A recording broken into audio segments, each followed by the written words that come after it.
हिसाब से हमारे हैदराबाद के अंदर 30 अप्रैल को इलेक्शन कंडक्ट किए जाएंगे।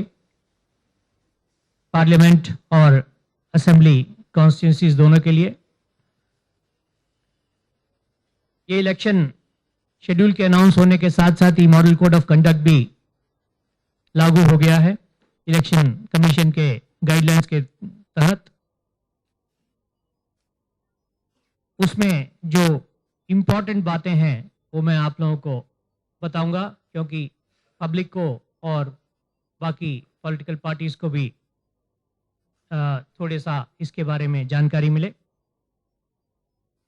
ऐसी कोई बात कैंपेन के अंदर ऐसी कोई बात ना कहें जिससे किसी कास्ट के बेसिस पर, कम्युनिटी के बेसिस पर या रिलीजन के बेसिस पर किसी तरह का भेदभाव या किसी तरह का मनमुटाव हो जो कि किसी तरह की प्रॉब्लम क्रिएट कर सके। इसी तरीके से किसी की पर्सनल लाइफ पर अटैक नहीं करने का है। कास्ट और कम्युनल फीलिंग लेकर के कहीं वोटिंग के लिए कैंपेन नहीं करना है जिससे कि किसी तरह का एटमॉस्फेयर या फिजा खराब हो शहर की। कोई रिलीजियस प्लेस, मंदिर, मस्जिद, गुरुद्वारा, वहां पर कैंपेन ना की जाए किसी भी पॉलिटिकल पार्टी की। इसी तरीके से कुछ प्रैक्टिसेस जो कि बहुत यूज की जाती हैं, जैसे डिस्ट्रीब्यूशन ऑफ कैश, पैसा बांटना, वोटर्स को इंटिमिडेट करना, इंपर्सनेशन, ये सब ना करें। किसी के घर के ऊपर पिकेटिंग ना हो। उसी तरीके से अगर किसी के घर के ऊपर, पहले तो गवर्नमेंट की बिल्डिंग्स पर किसी तरह का भी वॉल राइटिंग लिखना, पोस्टर चिपकाना, झंडा लगाना मना है।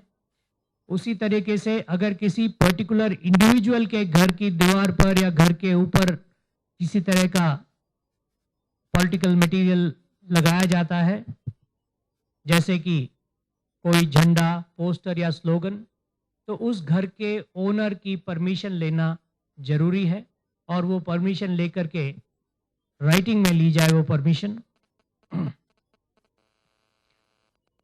कटआउट, झंडे वगैरह जहां पे भी पब्लिक प्लेस में लगाए जाने हैं वो जीएचएमसी और बाकी अथॉरिटीज से परमिशन लेके लगाएं और वो भी इस तरह से बांटे जाएंगे कि जिससे सबको बराबर की अपॉर्चुनिटी मिले।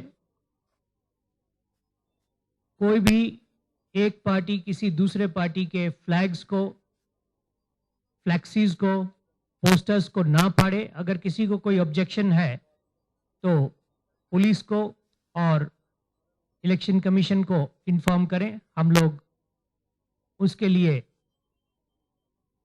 एक स्पेशल सेल बनाए हैं और वो फ्लाइंग स्क्वाड्स भी हैं, वो जाकर के उन सबको देखेंगे और जो भी कार्रवाई करनी है वो करेंगे।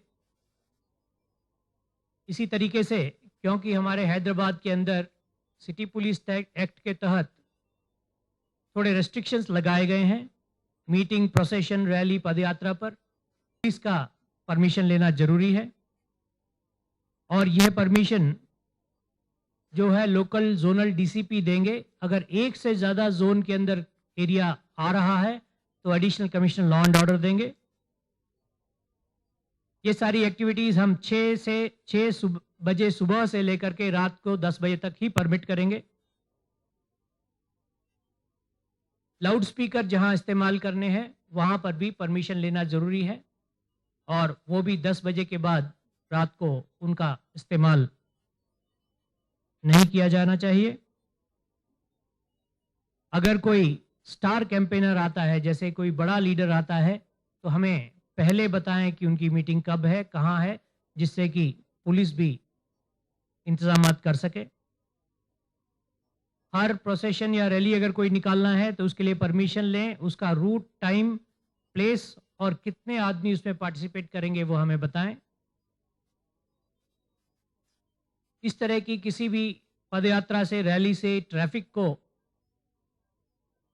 असर नहीं होना चाहिए और हम उम्मीद करते हैं कि इस तरह की कम से कम होंगी रैलीज, पदयात्रा, और अगर होंगी तब भी सड़क के एक तरफ चलकर ही उन्हें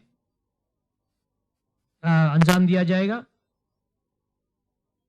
ये सारी मीटिंग की परमिशन, प्रोसेशन या रैली की permission first come first service basis पे दी जाएगी, लेकिन हर एक को बराबर अपॉर्चुनिटी मिले उस तरह से हम देने की कोशिश करेंगे, एक दिन एक को, दूसरे दिन दूसरे को, जिससे कि किसी तरह का क्लैश ना हो, किसी को भी ऑब्स्ट्रक्शन ना हो।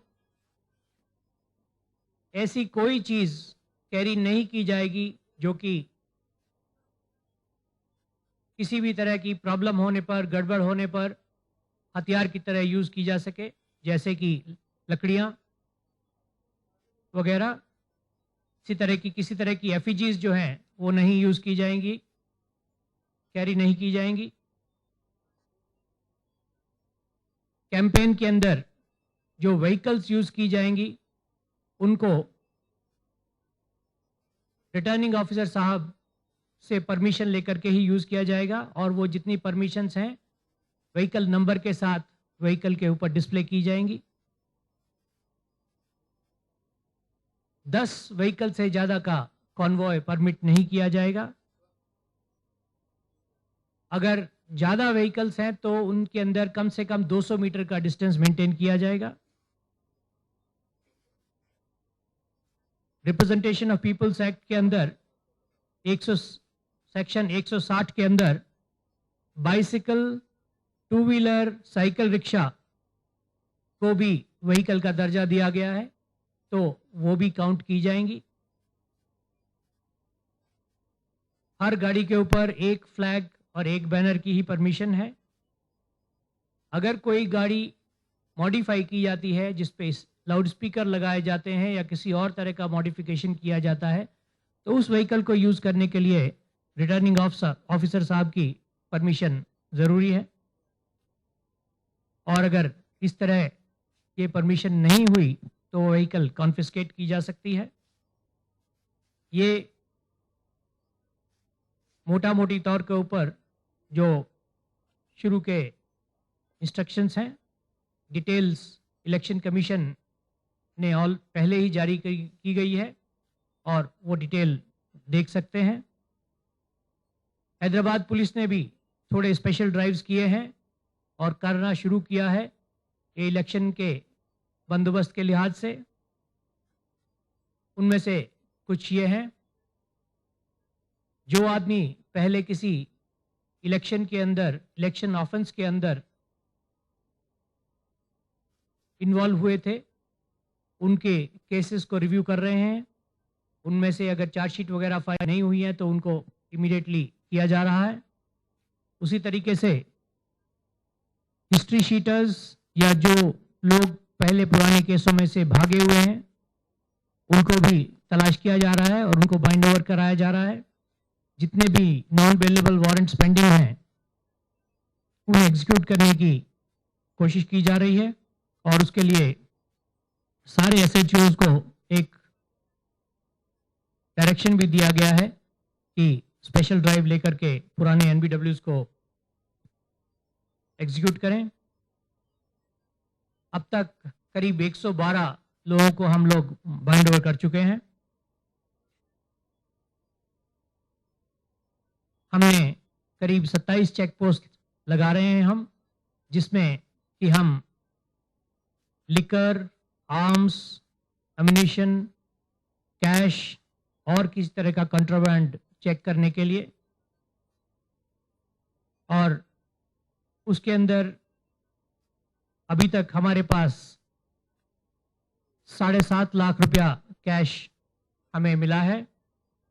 उसी तरीके से करीब 20,000 रुपए का इलिसिट लिकर भी हम लोगों ने पकड़ा है।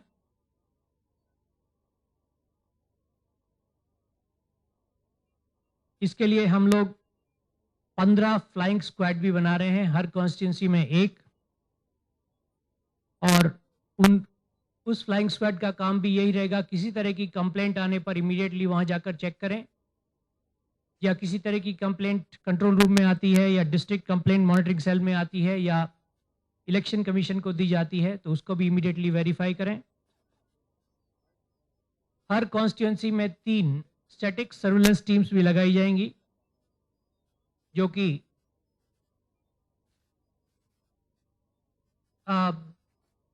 सडनली और सरप्राइज से चेकिंग करेंगी एक जगह दूसरी जगह। उनका भी काम यही रहेगा कि कैश, लिकर, आर्म्स या एनी गिफ्ट आइटम्स जो हैं अगर कोई लेके जा रहा है तो उसे चेक करें और कॉन्फिस्केट करें। आर्म्स लाइसेंसेस जितने भी हैं वो लाइसेंस होल्डर से गुजारिश की जा रही है कि वो अपने अपने फायर आर्म्स को या तो पुलिस स्टेशन में या फिर किसी भी रजिस्टर्ड आर्म्स डीलर के पास में जमा करा दें। बैंक्स के गार्ड्स को और नेशनल राइफल एसोसिएशन के जितने मेंबर्स हैं उनको इसकी मतलब ये वेपन जमा कराने की जरूरत नहीं है। सारे एसएचओस को भी बोला गया है कि वो अपने अपने एरिया में ज़्यादा घूमें और हालात के ऊपर नज़र रखें। किसी तरह की कोई भी ऐसी घटना ना हो जिससे कि लॉ एंड ऑर्डर की प्रॉब्लम हो। जितनी भी इन एसएचओस को हिदायत दी गई है कि जितनी भी मीटिंग्स हों, प्रोसेशंस हों और कोई भी एक्टिविटी हो वो सारी की सारी इंक्लूडिंग चेक पोस्ट के ऊपर क्या हो रहा है ये सारी एक्टिविटीज़ को वीडियोग्राफ करें जिससे कि एविडेंस पक्का रहे कि क्या हुआ, कैसे हुआ, कौन था और केसेस को प्रोसिक्यूट करने में मदद मिले। मुझे उम्मीद है कि हम लोग ये इलेक्शन भी बिल्कुल पीसफुल तरीके से करने में कामयाब रहेंगे।